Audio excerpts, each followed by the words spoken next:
माना जाता है कि भगवान विष्णु जब चारों धामों पर बसे अपने धामों की यात्रा पर जाते हैं तो हिमालय की ऊंची चोटियों पर बने अपने धाम बद्रीनाथ में स्नान करते हैं। पश्चिम में गुजरात के द्वारिका में वस्त्र पहनते हैं, पुरी में भोजन करते हैं और दक्षिण में रामेश्वरम में विश्राम करते हैं। द्वापर के बाद भगवान श्री कृष्ण पुरी में निवास करने लगे और बन गए जग के नाथ अर्थात जगन्नाथ। पुरी का जगन्नाथ धाम चारों धामों में से एक माना जाता है।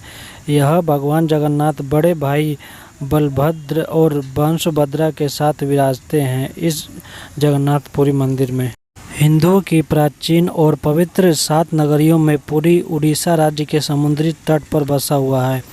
जगन्नाथ मंदिर में विष्णु के 8वें अवतार श्री कृष्ण को समर्पित है। भारत के पूर्व में बंगाल की खाड़ी और पूर्वी में बसी पवित्र नगरी पुरी उड़ीसा की राजधानी भुवनेश्वर से थोड़ी ही दूरी पर है। आज का उड़ीसा प्राचीन में उत्कल प्रदेश के नाम से जाना जाता था। यह देश की समृद्ध बंदरगाहों में से एक माना जाता है, जहां जावा, सुमात्रा, इंडोनेशिया, थाईलैंड और अन्य देशों को इन्हीं बंदरगाह के रास्ते व्यापार किया जाता था। पुराणों में इस धरती को वैकुंठ कहा गया है। यह भगवान विष्णु के 4 धामों में से एक माना जाता है। इसे श्री क्षेत्र, श्री पुरुषोत्तम क्षेत्र, शाक क्षेत्र, नीलांचल क्षेत्र, नीलगिरी और जगन्नाथपुरी भी कहते हैं। यहाँ लक्ष्मीपति विष्णु ने तरह तरह की लीलाएं की थी। ब्रह्म और स्कंद पुराण के अनुसार यहाँ भगवान विष्णु पुरुषोत्तम नीलमाधव के रूप में अवतरित हुए थे और सबर जनजाति के परम पूज्य देवता बन गए। सबर जनजाति के देवता होने के कारण यहाँ भगवान जगन्नाथ का रूप कबीलाई देवताओं की तरह है। पहले कबीले के लोग अपने देवताओं की मूर्तियों को काष्ठ से बनाते थे। जगन्नाथ मंदिर में सबर जनजाति के पुजारियों के अलावा ब्राह्मण पुजारी भी हैं। ज्येष्ठ पूर्णिमा में आषाढ़ पूर्णिमा तक सबर जाति के दैतापति जगन्नाथ की सारी रीतियां करते हैं। पुराण के अनुसार नीलगिरी में पुरुषोत्तम हरि की पूजा की जाती है। पुरुषोत्तम हरि को यहाँ भगवान राम का रूप माना गया है। सबसे प्राचीन मत्स्य पुराण में लिखा है कि पुरुषोत्तम क्षेत्र की देवी विमला है और यहाँ उनकी पूजा होती है। रामायण के उत्तराखंड के अनुसार भगवान राम ने रावण के भाई विभीषण को अपने इक्ष्वाकु वंश में कुल देवता भगवान जगन्नाथ की आराधना करने को कहा।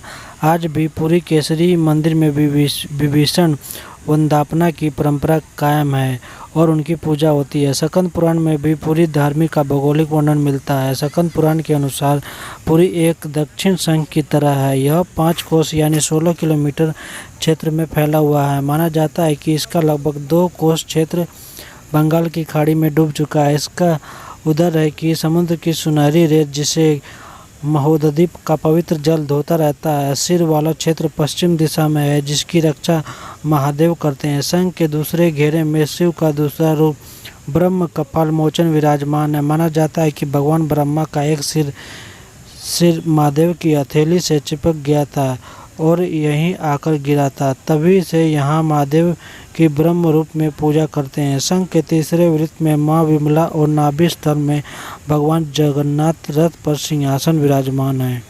इस मंदिर का सबसे पहला प्रमाण महाभारत के वन पर्व मिलता है। कहा जाता है कि सबसे पहले सबर आदिवासी विश्ववसु ने नील माधव के रूप में इनकी पूजा की थी। आज भी पुरी के मंदिरों में कई सेवक हैं जिन्हें दैतापति के नाम से जाना जाता है। इंद्रद्युम्न मालवा का राजा था, जिनके पिता का नाम भारत और माता सुमति था। राजा इंद्रद्युम्न को सपने में हुए थे जगन्नाथ के दर्शन। कई ग्रंथों में राजा इंद्रद्युम्न और उनके यज्ञ के बारे में विस्तार से लिखा गया है। उन्होंने यहाँ कई विशाल यज्ञ किए और एक सरोवर भी बनवाया।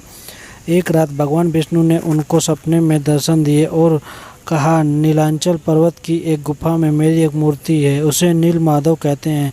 तुम एक मंदिर बनवाकर उसमें यह मूर्ति स्थापित कर दो। राजा ने अपने सेवकों को नीलांचल पर्वत की खोज में भेजा।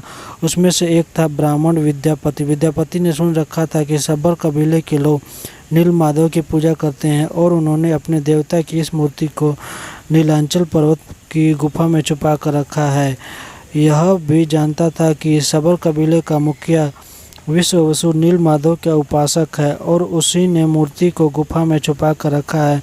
चतुर विद्यापति ने मुखिया की बेटी से विवाह कर लिया। आखिर में वह अपनी पत्नी के जरिए नीलमाधव की गुफा तक पहुंचने में सफल हो गया। उसने मूर्ति चुरा ली और राजा को लाकर दे दी। विश्ववसु ने आराध्य देव की मूर्ति चोरी होने पर बहुत दुखी हुआ। वह अपने भक्त से दुख के कारण भगवान भी दुखी हो गए। भगवान गुफा में लौट गए, लेकिन साथ ही राजा इंद्रद्युम्न से वादा किया कि वो एक दिन उनके पास जरूर लौटेंगे, बस शर्त है कि वह एक दिन उनके लिए एक विशाल मंदिर बनवा दे। राजा ने मंदिर बनवा दिया। भगवान श्री कृष्ण यानी विष्णु से मंदिर में विराजमान होने के लिए कहा। भगवान ने कहा कि तुम मेरी मूर्ति बनाने के लिए समुद्र में तैर रहा पेड़ का बड़ा टुकड़ा उठाकर लाओ, जो द्वारिका से समुद्र में तैरकर पुरी आ रहा है। राजा के सेवकों ने उस पेड़ के टुकड़े को ढूंढ लिया, लेकिन सब लोग मिलकर उस पेड़ को नहीं उठा पाए। तब राजा ने समझ लिया कि नीलमाधव के अन्य भक्त सबर कबीले के मुखिया विश्ववसु की सहायता लेनी पड़ेगी। सब उस वक्त हैरान रह गए जब विश्ववसु भारी भरकम लकड़ी को उठाकर मंदिर तक ले आए थे। अब बाकी का काम रह गया था लकड़ी से भगवान की मूर्ति गढ़ने की। राजा के कारीगरों ने लाख कोशिश कर ली, लेकिन कोई भी लकड़ी में एक छेनी तक नहीं लगा पाया। तीनों लोग के कुशल कारीगर भगवान विश्वकर्मा एक बूढ़े व्यक्ति का रूप धारण करके आए। उन्होंने राजा को कहा कि वे नीलमाधव की मूर्ति बना सकते हैं, लेकिन साथ ही उन्होंने अपनी शर्त रखी कि वे 21 दिन में मूर्ति बनाएंगे और अकेले में बनाएंगे। कोई उनको बनाते हुए देख नहीं सकता। उनकी शर्त मान ली गई। लोगों ने छेनी हथौड़ी की आवाज़ें आती रही। राजा इंद्रद्युम्न की रानियाँ गुड़िया अपने को रोक नहीं पाई। वह दरवाजे के पास गई तो उसने उनको आवाज़ नहीं सुनाई दे रही थी। वो घबरा गई। उन्हें लगा कि बूढ़ा कारीगर मर गया है। उसने राजा को इसकी सूचना दी। अंदर से कोई आवाज़ नहीं दे रहा है, तो राजा ने भी ऐसा ही लगा। सभी शर्तों और चेतावनियों को किनारे हटाकर राजा ने कमरे का दरवाज़ा खोलने का आदेश दिया। जैसे कमरा खोला गया तो बूढ़ा व्यक्ति गायब था। उसमें 3 अधूरी मिली मूर्तियाँ पड़ी थी। भगवान नीलमाधव, उनके छोटे भाई हाथ बने थे, लेकिन उनकी टांगें नहीं, जबकि सुभद्रा के हाथ पांव बनाए ही नहीं थे। राजा ने इसे भगवान की इच्छा मानकर इनकी अधूरी मूर्तियों को ही स्थापित कर दिया। तब से लेकर आज तक इन भाई बहन को इसी में विद्यमान किया गया। वर्तमान में जो मंदिर है वह 7वीं सदी में बनवाया था। हालांकि इस मंदिर का निर्माण ईसा पूर्व 2 में ही हुआ है। यह स्थित मंदिर 3 बार टूट चुका है। 1174 ईस्वी में उड़ीसा शासक अनंग भीमदेव ने इसका दोबारा बनवाया था। मुख्य मंदिर के आसपास लगभग छोटे बड़े 30 मंदिर स्थापित हैं। जगन्नाथपुरी मंदिर के ऊपर स्थापित लाल ध्वज सदैव हवा के विपरीत दिशा में लहराता है। ऐसा किस कारण होता है यह तो वैज्ञानिक बता सकते हैं, लेकिन यह निश्चित ही आश्चर्यजनक की बात है। यह भी आश्चर्य है कि प्रतिदिन सायकाल मंदिर के ऊपर स्थापित ध्वज मानव द्वारा उल्टा चढ़कर बदला जाता है। ध्वज भी इतना भव्य है कि जब यह लहराता है तो सब देखते ही रह जाते हैं। ध्वज पर शिव का चंद्र बना हुआ है। यह दुनिया का सबसे भव्य और ऊंचा मंदिर है।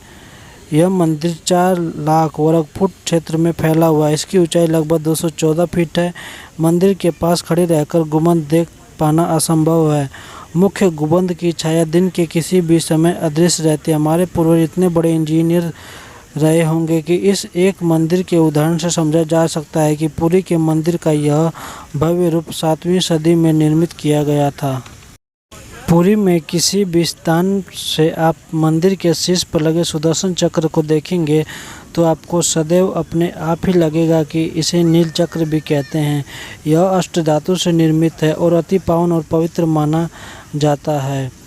सामान्य दिनों में समय हवा से ज़मीन की तरफ आती है और शाम के समय इसके विपरीत, लेकिन पुरी में इसका उल्टा होता है। अधिकतर समुद्र तटों पर आमतौर पर हवा समुद्र से ज़मीन की ओर आती है, लेकिन यहाँ हवा ज़मीन से समुद्र की ओर जाती है।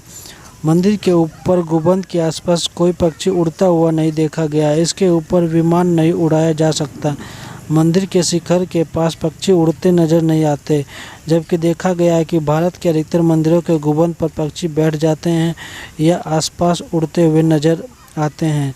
यहाँ पर 500 रसोइये 300 सहयोगियों के साथ बनाते हैं खाना। भगवान जगन्नाथपुरी का प्रसाद बनाते हैं। लगभग 20 लाख भक्त यहाँ भोजन करते हैं। कहा जाता है कि मंदिर में प्रसाद कुछ हजार लोगों के लिए ही क्यों न बनाया गया हो, लेकिन इसे लाखों लोगों का पेट भर जाता है। मंदिर के अंदर पकाने के लिए भोजन की मात्रा पूरे वर्ष के लिए रहती है। प्रसाद की एक भी मात्रा कभी व्यर्थ नहीं जाती है। मंदिर की रसोई में प्रसाद पकाने के लिए 7 बर्तन एक दूसरे पर रखे जाते हैं और सब कुछ लकड़ी पर ही पकाया जाता है। इस प्रक्रिया में शेष बर्तन में सामग्री पहले ही पकती है और फिर नीचे की तरफ एक के बाद एक पकती जाती है, अर्थात सबसे ऊपर रखे बर्तन का खाना पहले पक जाता है। यह एक चमत्कार है। मंदिर के सिंह द्वार में पहला कदम प्रवेश करने पर आप सागर द्वारा निर्मित किसी भी ध्वनि को नहीं सुन सकते। आप मंदिर के बाहर एक ही कदम को पार करें तो आप इसे सुन सकते हैं। इसे शाम को स्पष्ट किया जाता है और अनुभव भी किया जा सकता है। इस मंदिर के बाहर स्वर्ग द्वार है जहाँ पर मोक्ष प्राप्ति के लिए शव जलाए जाते हैं, लेकिन जब आप मंदिर से बाहर निकलेंगे तो आपको लाशों की जलने की सुगंध महसूस होगी। विश्व की सबसे बड़ी रथ यात्रा इसी मंदिर में हो जाती है और यहाँ का चमत्कार है कि मूर्तियाँ अपना रूप बदलती रहती है और यहाँ पर हनुमान जी समुद्र से इस मंदिर की रक्षा करते हैं। यह सब कुछ इस मंदिर के बारे में बताया गया है। दोस्तों, उम्मीद करता हूँ कि वीडियो आपको पसंद आई होगी और वीडियो पसंद आई है तो वीडियो को लाइक कीजिए। साथ ही हमारे चैनल ब्रिटेक 54 को सब्सक्राइब कर दीजिए और बेल आइकन दबा दीजिए ताकि मेरी आने वाली हर वीडियो का नोटिफिकेशन आप तक बिल्कुल आसानी से पहुंच जाए।